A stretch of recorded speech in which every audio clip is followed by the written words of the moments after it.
जेवणानंतर लगेचच पोट दुखणे, पोट फुगणे, गॅसेस निर्माण होणे अशा तक्रारी घेऊन अनेक पेशंट्स आपल्या क्लिनिकमध्ये येतात आणि म्हणूनच आज आपण या विषयावर बोलणार आहोत.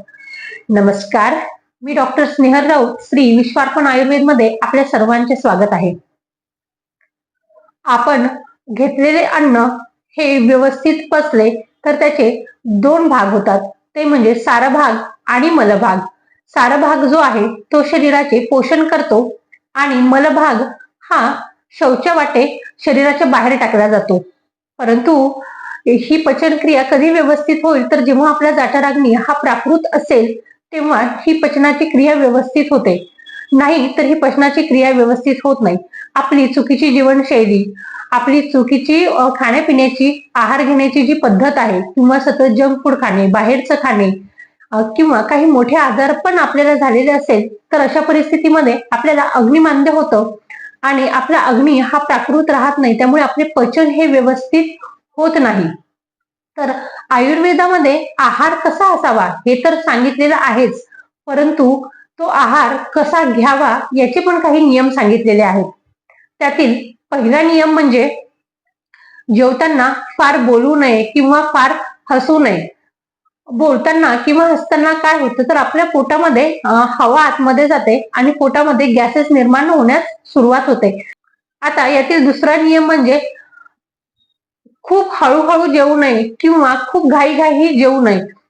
तुम्ही खूप हळूहळू जेवत असाल तर तुम्ही जेवण सुरू केल्यावर साधारण जेवण सुरू करण्याच्या वेळेपासून तर पुढील 20 मिनिटापर्यंत पाचक स्राव हा व्यवस्थित स्रवतो, त्यामुळे तुम्हाला पचन व्हायला व्यवस्थित मदत होते. परंतु 20 मिनिटानंतर हा पाचक स्राव जो आहे तो कमी स्रवण्यास मदत होते. त्यामुळे तुम्ही टीव्ही बघत किंवा मोबाईल बघत अर्धा तास किंवा 1 तास जेवत असाल तर तुमची पचनक्रिया ही व्यवस्थित होणार नाही.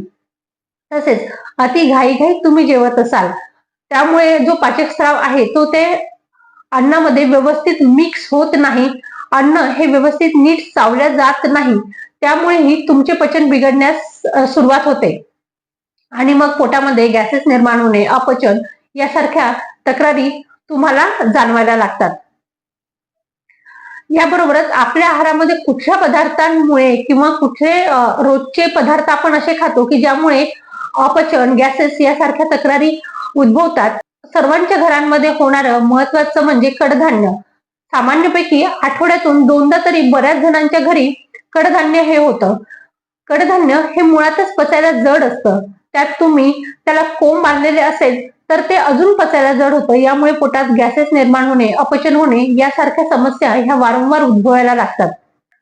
तुम्हाला कडधान्य खायचेच असेल तर तुम्ही एक साधारण 3 ते 4 तास अगोदर ते भिजू घालावे आणि नंतर त्याला तूप, मोहरी, जिरे, हिंग, कढीपत्ता या सगळ्याची फोडणी देऊन ते अल्प प्रमाणात तुम्ही आहारामध्ये सेवन करू शकता.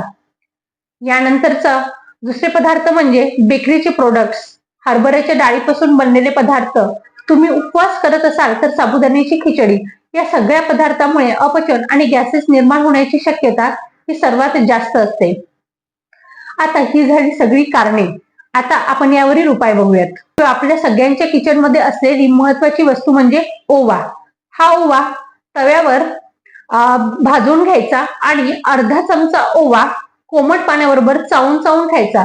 यामुळे पोटात झालेले गॅसेस हे हळूवार त्या मार्गाने निघून जातात. आता दुसरा उपाय म्हणजे हिंग. हिंग हा तुपावर भाजावा आणि 2 ते 3 चिमूट हिंग हा कोमट पाण्याबरोबर घ्यावा. हे दिवसातून 2 ते 3 वेळेस करावं. यामुळे पोटदुखी व गॅसेस कमी होण्यास मदत होते. तिसरा उपाय म्हणजे एरंडेल तेल. तुम्हाला कॉन्स्टिपेशन असेल आणि गॅसेस असेल तर आठवड्यातून किमान एकदा तरी एरंडेल तेल घ्यावं. एक साधारण 10 ml ते 15 ml याची मात्रा ठेवावी. प्रकृतीनुसार ही मात्रा बदलू पण शकते.